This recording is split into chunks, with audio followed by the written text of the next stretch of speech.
Okay. Bullying is not part of the school bus ride.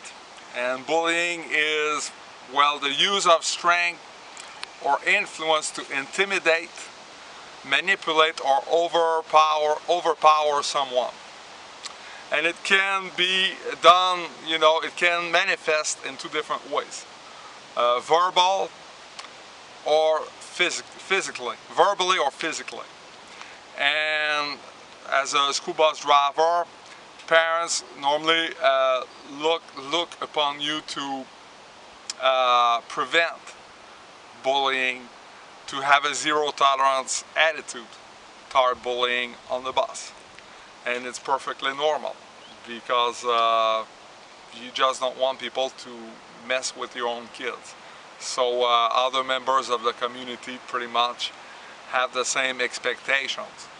And so when we talk about a verbal warning, not verbal warning, but verbal bullying, the way it shows very often, it could be students engaging in two controversial subjects out loud. If it's something that we hear in the news very often, it's controversial. If the kids make a point to be, certain kids make a point to be very loud and vocal about such subjects, it might be a good idea to ask them to refrain from discussing these subjects. You don't have to, personally I don't make a big production out of it, I don't make a big deal out of it, I don't show, outrage. I just or at least I don't, get very dramatic about my outrage. I just ask politely, would you please choose a different subject? I don't really care to hear about this subject on the bus. And normally, by saying that, normally the problem solves itself. So anything that is controversial, anything dealing with race, anything dealing with religion, anything bathroom talk, that's not welcome on my bus. Don't want to hear it. Anything that is sexual, at elementary it's more bathroom talk. You don't, but you could hear also sometimes stuff that is more sexual. It's not welcome on my bus. Again, I don't get very dramatic, but I ask that they refrain from making such comments. Now, we're talking about controversial topics. I do not engage in discussions.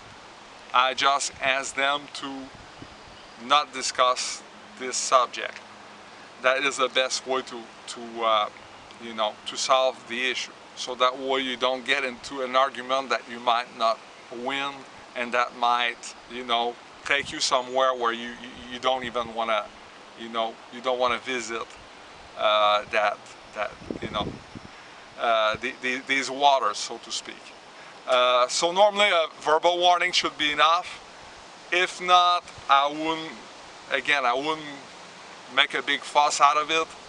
You contact the parent, you explain the situation to the parent. The very few times I had to do it, I had a very good response from the parents of the kids involved. Now, if it never happened to me that a parent gets belligerent or doesn't want to hear it, but if it happens, I would not confront the parent. I would just go to my supervisor and explain the situation. That I have one student that insists on, talking about controversial issues or about race or about sex on the bus, and it's not welcome. And I would ask my supervisor, how he bring it to his or her attention. And at this point, it's out of your hands. You tried everything that you could. Sometimes bullying manifests in a physical way, and if that happens, definitely you should always document what happens. But if it's physical bullying, definitely you should you know, depending on the policy of your district.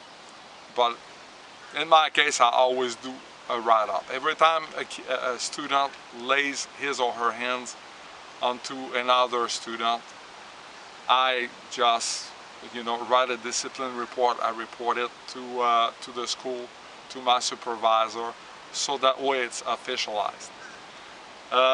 Also, one last point, I think that when it comes to bullying, I make it clear with my students that no means no, because sometimes they'll come up with a good excuse. You know, they say, well, nobody minds that I talk about, you know, race on the bus, that I use this word or whatever. Well, no means no. If I don't feel like hearing it, I shouldn't have to hear it. If John tells you that he does not want to be called Peter, he doesn't need to mention it more than once. He said, I don't want to be called Peter. That should be enough for you to say, okay, I will call him John. So no means no. So this is it.